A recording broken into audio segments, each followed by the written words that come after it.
My girlfriend insisted that she could easily fend off a guy if she needed to, so I proved her wrong, and now it's over. So, my girlfriend, 25F, and I, 26M, moved in together last year.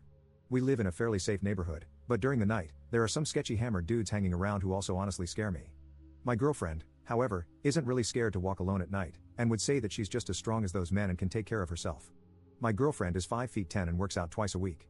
She's indeed very strong compared to most women, but she was obviously delusional to think that her strength was comparable to that of an average man.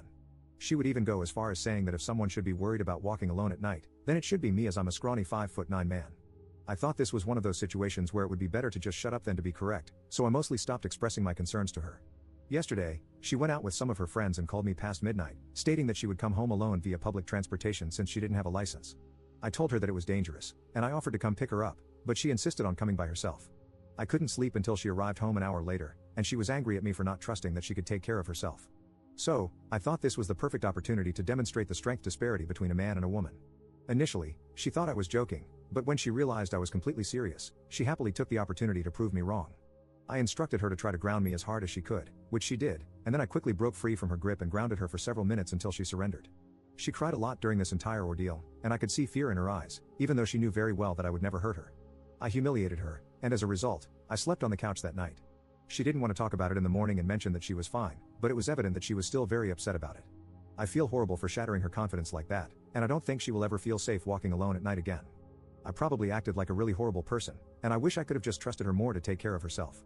I know this relationship is likely over, but is there anything I could do to make up for it? Update 1. So, I'll get straight to the point. She broke up with me the next day over the phone.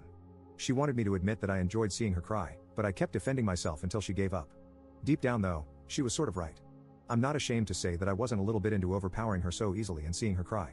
I know how horrible it sounds, and I'm definitely not proud of it, but I think that acknowledging my flaws and being open about them is the first step in overcoming them. The next few days after the breakup were probably some of the worst days of my life. I thought that I had lost everything, including my self-respect. I decided to go to therapy and take a break from dating for the foreseeable future.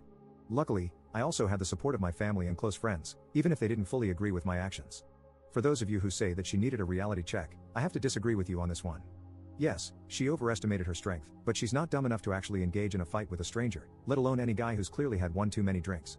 Being cautious has nothing to do with strength, and now I believe that she was also right to get a bit mad at me for having little to no faith in her. Trying to demonstrate how much stronger I was at 2 a.m. was just plain stupid though.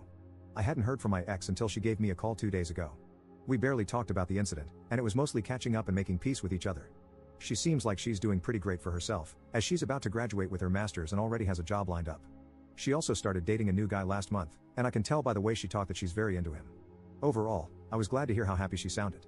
I'm also doing pretty well myself, although I'm still on my break from dating, and I don't see myself getting into another relationship for at least a year. Last month, I also got to experience how my ex felt when I was overly worried about her safety. I went with my family on a trip to Naples, and while our apartment was in a fairly safe part of the city, it was just a few blocks away from some sketchy alleys at night. So, when I was craving a good pizza one night, my mom got very vocal about not wanting me to go to that place because of how sketchy some of the alleys on the way there looked. I tried to convince her that she had nothing to worry about, but to no avail. It then dawned on me that this is probably how my ex felt when I expressed my concerns to her. Eventually, I decided to go to that place the next day during daytime instead. It was definitely worth it though. I'm genuinely happy with how things went for both of us, although I still miss her sometimes, and hearing her voice again just made me miss her even more, but I know that it's probably better for us to move on with our lives separately. I also plan to continue with my therapy sessions, even though I feel completely fine by now. The reason is very simple, it's just to have someone that I can talk to without feeling judged.